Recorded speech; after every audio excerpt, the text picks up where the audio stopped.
Oi, gente, tudo bem? Bem, hoje nós vamos apresentar para vocês a Guerra dos Canudos, que foi uma grande revolta do sertão, que é muito importante para a história do Brasil e que representa bastante a situação da República naquela época.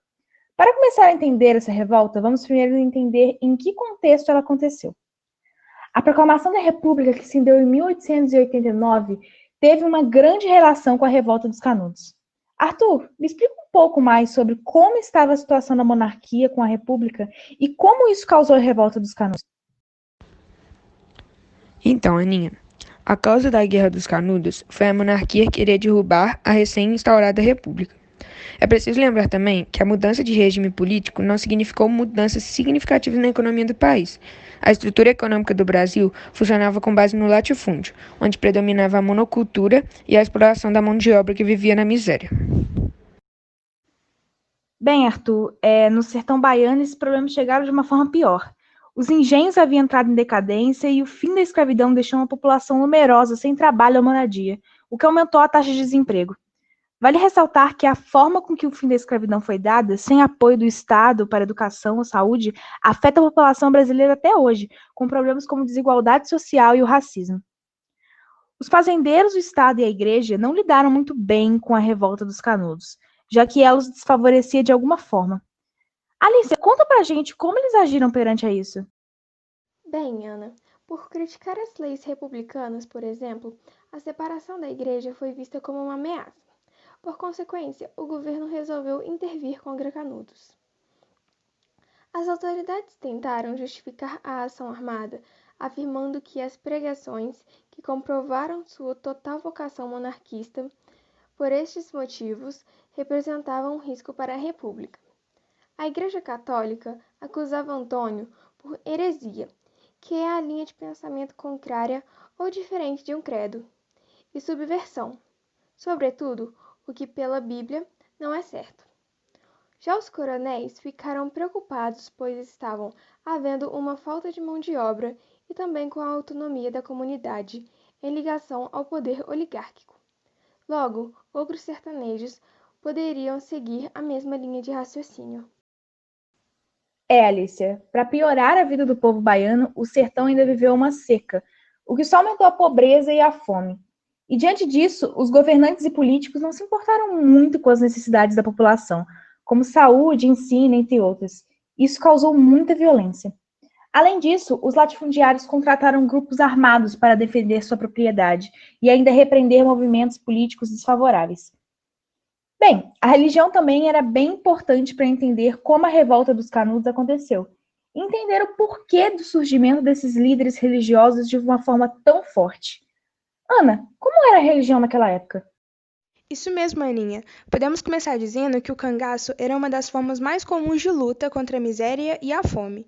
O emprego da violência de forma rotineira e de caráter vingativo são as marcas do cangaço. Essas condições também favoreciam o surgimento de líderes religiosos, conhecidos na região como beatos ou conselheiros. Pregando a salvação da alma, esses religiosos mobilizavam seguidores e formavam comunidades. Movimentos populares de caráter religioso eram uma outra forma primitiva de contestar e lutar contra a miséria e a fome. Eles se contrapunham ao catolicismo conservador vigente e, por esse motivo, não eram bem vistos pela Igreja. Na época, a população miserável da região agregou-se em torno do Beato Conselheiro, que havia passado anos pelo sertão pregando uma mistura de doutrina cristã e religiosidade popular. A população se reuniu ao lado de um líder religioso, Antônio Vicentes Mendes, apelidado de Antônio Conselheiro. Ele nasceu no Ceará e vagou por 25 anos até se estabelecer em Canudos, em 1893. Agora, a Camille vai falar um pouco sobre como a região e o contexto histórico deram origem ao messianismo. Mas bom, como a Ana disse, Antônio pregava uma mistura de doutrina cristã e religiosidade popular. Eles consideravam um Deus. Por isso, Canudos é considerado um movimento messiânico. Mas o que seria movimento messiânico, né? Bom, o messianismo é a crença na vinda ou no retorno de uma pessoa dotada de poderes especiais que traria paz e prosperidade na Terra, inaugurando uma nova era. Bom, mas esse movimento é marcado pela coletividade, na medida que sobrepõe as individualidades em nome do bem comum. E ele surgiu nessa época porque o cenário era propício para o surgimento desses tipos de discurso, que procuravam consolar os sofredores com a crença de que chegaria o dia da justiça divina. E isso tomou uma grande proporção nessa época porque, como a Aninha disse, no contexto histórico estava ocorrendo uma crise generalizada. Mas, Anne, conta pra gente um pouco mais sobre a guerra. Oi, gente, aqui quem fala é a Anne. Bom, para finalizar, eu vou fazer um pequeno resumo do que foi a Guerra dos Canudos. Ela foi o maior movimento de resistência à opressão dos grandes proprietários rurais do Brasil.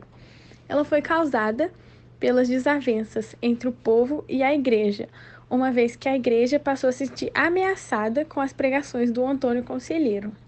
Os motivos eram roubo de gado por parte dos habitantes do arraial, assim como a acusação de que se tratava de um núcleo de monarquistas. Essa situação piorou com a chegada da República, que não trouxe qualquer melhoria para as condições de vida daquelas populações, como também permitiu o aumento dos poderes de latifundiários. Acrescentam-se a falta de terras, a miséria e o abandono daquelas populações do interior do país. A destruição de Canudos foi completa e cerca de 20.000 sertanejos morreram. As tropas oficiais não fizeram prisioneiros e ainda chegaram ao ponto de desenterrar o corpo de Antônio Conselheiro para fotografá-lo. Sua cabeça foi cortada e levada como troféu, repetindo uma prática que vinha do tempo da colônia. O governo central ainda enfrentaria várias revoltas no campo e na cidade, como a Guerra do Contestado e a Revolta da Vacina. Gente, essa foi a Guerra de Canudos, espero que vocês tenham entendido tudo. E é isso, beijo!